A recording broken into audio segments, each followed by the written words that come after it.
की भेल एकदम फुफकार छोड़ रहल छियै एकदम अहाँ? हाँ हम फुफकार छोड़ रहल छियै। हम नागिन छियै ना, अहाँके पूरा परिवार के तऽ एहने एहने जीव जंतु नजर आबै छी। नागिन तऽ बिच्छू तऽ किदन तऽ कहाँ, अहूँके हम सएह नजर एलहुँ। हम फुफकार छोड़ि रहल छियै, डैस लेब अहाँ। अरे की भेल अहाँके? लागैए फेर अहाँके माँ से किछु कहा सुनी भऽ गेल। एतै की, ओ तऽ सब दिन के खिस्सा छै।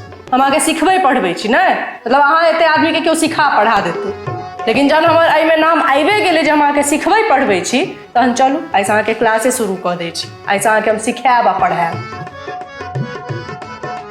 अहाँके ज्ञान बुद्धि सीता अइ जकरा हम रावण बनि कऽ हरण कऽ लेलियै है।